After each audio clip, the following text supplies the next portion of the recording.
ಕಾಂಚನವಿ ಕನ್ನಡ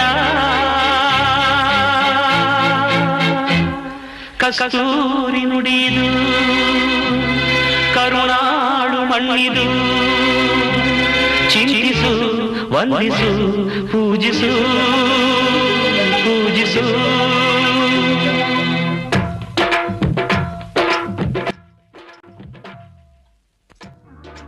ನಮ್ಮ ಪ್ರೀತಿಯ ಪಾವುಗಡ ತಾಲೂಕಿನ ಬಂಧುಗಳೇ, ನಿಮಗೆಲ್ಲರಿಗೂ ನಮಸ್ಕಾರಗಳು.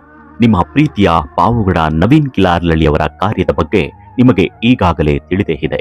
ರಾಜ್ಯದ ಉದ್ದಗಲಕ್ಕೂ ಸಂಚಾರ ಮಾಡಿ ಶಾಲಾ ಕಾಲೇಜು ಮಕ್ಕಳಿಗೆ ತಂದೆ ತಾಯಿಗಳ ಕಷ್ಟ ಕಾರ್ಪಣ್ಯಗಳ ಬಗ್ಗೆ ತಿಳಿಸುತ್ತಾ, ಮಕ್ಕಳಲ್ಲಿ ಪರೀಕ್ಷೆ ಭಯವನ್ನ ಹೋಗಲಾಡಿಸುತ್ತಾ, ಮಕ್ಕಳಲ್ಲಿ ಪ್ರೀತಿ ಪ್ರೇಮದ ಆಕರ್ಷಣೆಯ ಜಾಗೃತಿಯ ಕಾರ್ಯಕ್ರಮಗಳನ್ನು ತಮ್ಮ ಸ್ವಂತ ಖರ್ಚಿನಲ್ಲಿ ಮಾಡುತ್ತಾ ಮಕ್ಕಳಲ್ಲಿ ಅರಿವು ಮೂಡಿಸುತ್ತಾ ಬರುತ್ತಿದ್ದಾರೆ. ಅದಕ್ಕೆ ನಿಮ್ಮೆಲ್ಲರ ಹಾರೈಕೆ ಬಹುತೇಕ ಇದೆ. ಅದರಂತೆ ಇಂದು ಮಕ್ಕಳಿಗೆ ಅನುಕೂಲವಾಗಲಿ ಅಂತಾನೆ ಪಾವುಗಡ ನವೀನ್ ಕಿಲಾರ್ಲ ಹಳ್ಳಿಯವರು ಮೌಲ್ಯಗಳು ಮರೆಯಾಗದಿರಲಿ ಇದು ಹೆತ್ತವರ ಒಡಲಿನ ಕೂಗು ಪುಸ್ತಕವನ್ನ ಬರೆದಿದ್ದಾರೆ.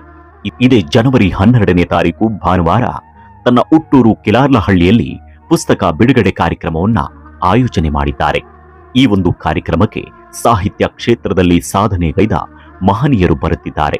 ಇನ್ನು ವಿವಿಧೆಡೆಯಿಂದ ಪ್ರೀತಿಸಿ ಪ್ರೋತ್ಸಾಹಿಸುವ ಒಳ್ಳೆ ಮನಸ್ಸುಗಳು ಸಹ ಬರುತ್ತಿದ್ದಾರೆ. ತಾವು ಸಾಹಿತ್ಯಾಸಕ್ತರು, ಗ್ರಾಮದ ಬಂಧುಗಳು, ಯುವಕರು ಹೆಚ್ಚಿನ ಸಂಖ್ಯೆಯಲ್ಲಿ ಭಾಗವಹಿಸುವ ಮೂಲಕ ಈ ಪುಸ್ತಕ ಬಿಡುಗಡೆ ಕಾರ್ಯಕ್ರಮ ಯಶಸ್ವಿಗೊಳಿಸುವಂತೆ ಮನವಿ ಮಾಡಲಾಗುತ್ತಿದೆ. ಈ ಪುಸ್ತಕ ಮೆರವಣಿಗೆ ಜಾಥಾ ಭಾನುವಾರ ಬೆಳಗ್ಗೆ 9:30ಕ್ಕೆ ಆರಂಭಗೊಳ್ಳಲಿದೆ. ಆನಂತರ ವೇದಿಕೆ ಕಾರ್ಯಕ್ರಮ ಶುರುವಾಗುತ್ತದೆ.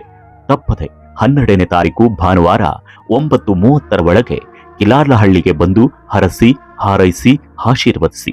ಇದು ನಿಮ್ಮ ಕಾರ್ಯಕ್ರಮ, ನಿಮ್ಮನೆ ಕಾರ್ಯಕ್ರಮ. ಇದು ನಿಮ್ಮ ಕಾರ್ಯಕ್ರಮ, ನಿಮ್ಮನೆ ಕಾರ್ಯಕ್ರಮ. ಮಣ್ಣನ್ನು ಮರಿಬೇಡ ಓ ಅಭಿಮಾನಿ, ಓ ಅಭಿಮಾನಿ. ಈ ಮಣ್ಣಿನ ಹೆಣ್ಣನ್ನು ಜರಿಬೇಡ ಓ ಅಭಿಮಾನಿ, ಓ ಅಭಿಮಾನಿ. ಸುಸಂಸ್ಕೃತ ಚರಿತೆಯ ತಾಯ್ನಾಡು, ಮಹೋನ್ನತ ಕಲೆಗಳ ನೆಲೆಬೀಡು.